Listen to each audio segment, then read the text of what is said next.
हे friends, very good morning. दोस्तों मैं बात कर रहा हूँ Shri Ram piston and rings limited के बारे में। दोस्तों किसी भी कंपनी को मैं चार तरीके से देखता हूँ। अगर इस चार चीज़ों में से मुझे कुछ चीज़ें दिखाई देती हैं तो वो बिजनेस मुझे पढ़ने लायक रहता है या उस बिजनेस में मुझे मोमेंटम दिखने के चांस होते हैं। तो same Shri Ram piston and rings limited के मैंने फंडामेंटल देखे। दोस्तों फंडामेंटल बहुत शानदार है, इसमें कोई दो राय नहीं है। जैसे कि मैं आपको इसका पीयर कंपैरिजन करके दिखा दूंगा। बिजनेस मॉडल मुझे इसका खूब पसंद है दोस्तों, क्योंकि पिस्टन रिंग्स बनाती है, इंजन वाल्व्स बनाती है, वेरियस ऑटोमेटिक कंपोनेंट्स।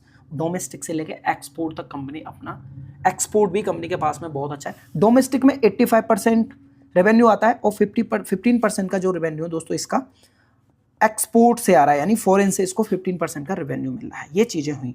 इसके बाद में कंपनी में तीन चार चीज़ें और देखता हूँ दोस्तों। एक तो इंस्टीट्यूशनल इन्वेस्टर की कहानी क्या चल रही है। ये वीडियो बिल्कुल हमें लंबा नहीं करना, और दोस्तों वीडियो अच्छा लगे तो वीडियो को लाइक शेयर करना ना भूलिएगा, चैनल को प्लीज़ एंड प्लीज़ सब्सक्राइब कर दीजिएगा। इसके बाद में केपेक्स कंपनी के पास में है या नहीं है ये जरूर देखता हूँ। यूटिलाइजेशन कैपेसिटी कंपनी क्या कर रही है वो मैं हमेशा के लिए देखता हूँ, क्या है उसके अंदर। और इसके बाद दोस्तों कंपनी एक्विजिशन क्या कर रही है, यानी कोई और कंपनियां में और भी जो छोटे छोटे बिजनेस हैं उनका एक्विजिशन कर रही है या नहीं, ये मैं हमेशा देखता हूँ।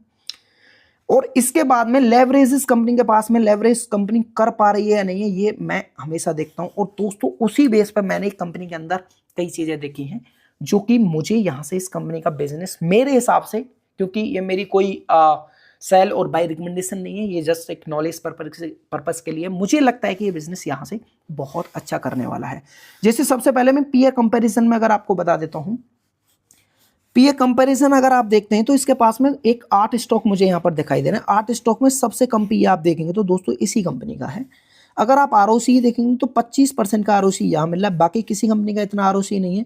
अगर आप आरओई देखेंगे तो 23% का आरओई यहाँ पर मिल रहा है। ये बड़ी कंपनियां हैं, बॉस है, यूनो मिंडा है, भारत फोर्ज है, ट्यूब इन्वेस्टमेंट्स है, एंडोरेंस टेक है और सेफलर इंडिया लिमिटेड है, ये वाली कंपनियां हैं। इसके बाद में ऑपरेटिंग मार्जिन भी देखेंगे तो ऑपरेटिंग मार्जिन इस कंपनी के बहुत अच्छे दिखाई देते हैं।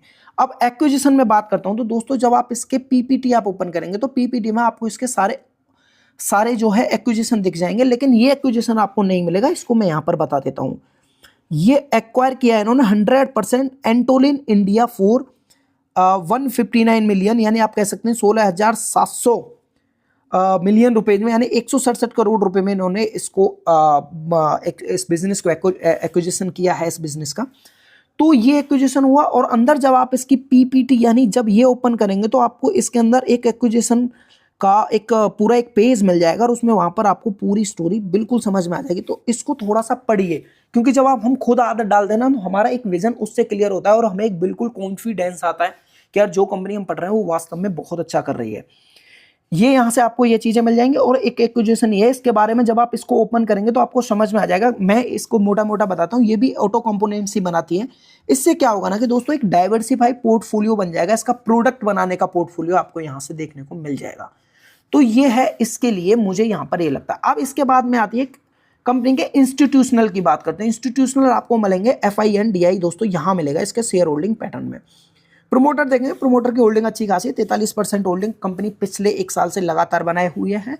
FI में देखें तो FI का दोस्तों इस कंपनी के पास में कोई विश्वास नहीं था 2024 तक। 2024 के बाद में इस कंपनी ने इसमें FI को बिलीव हुआ। फिलहाल आप 6% इसकी होल्डिंग देख सकते हैं। DI ने भी एक 13.5% की होल्डिंग ले रखी है। और दोस्तों इसके बाद में बैलेंस शीट भी दिखा देता हूं, जो कि आपके लिए बिल्कुल एक बहुत बड़ा यहां से आप पूरा अंदाजा लगा सकते हैं।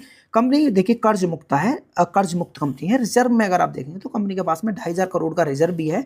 बोरिंग केवल ना के बराबर बोरिंग है, 500 करोड़ की बोरिंग है। यहां से ये क्लियर हो जाता है हमारा पॉइंट। इसके बाद कैश फ्लो में देखते हैं तो दोस्तों 3 तरह से कैश कंपनी के पास में होता है। एक ऑपरेटिंग एक्टिविटी से, इन्वेस्टिंग एक्टिविटी से, फाइनेंशियल एक्टिविटी से। ऑपरेटिंग एक्टिविटी यानी वो एक्टिविटी है जो बिजनेस, जो कंपनी का मेन धंधा है, जहां से आपको कैश आ रहा है, वो आप देखेंगे तो मेन धंधे से तो दोस्तों कैश आ ही रहा है। आप देख रहे हैं 443 करोड़ का कैश कंपनी के पास में हुआ है। इसके बाद रेशियोज बहुत इंपॉर्टेंट रोल प्ले करते हैं। डेब्टर डेज में देखा जाए तो कंपनी कर्जा कितने दिन के अंदर चुका दे रही है, देख रहे हैं 60 दिन में कंपनी कर्जा चुका दे रही है। इन्वेंट्री डेज का मतलब है कि कंपनी के पास जो प्रोडक्ट बनाती है वो कितने दिन तक कंपनी का सामान दुकान के अंदर पड़ा रहता है, आप ये समझ सकते हैं 116 दिन तक पड़ा रहता है।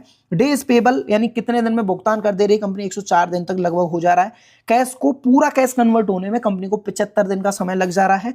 वर्किंग कैपिटल डेज में अगर देखें तो ये 29 है, ये कोई ज़्यादा समय नहीं है, अच्छा समय है। और वहीं पर ROC भी देखेंगे तो 11, 17 और 24, 28, 26 का 26% तक का ROC कंपनी दे रही है, जो कि बहुत अच्छा संकेत है। दोस्तों आज के लिए इतना ही, लंबा वीडियो हो जा रहा है। आप जाइए रिसर्च करिए और आपको वीडियो कैसा लगा कमेंट बॉक्स में बताइएगा और चैनल को प्लीज सब्सक्राइब कर लीजिएगा। आज के लिए इतना ही, थैंक यू।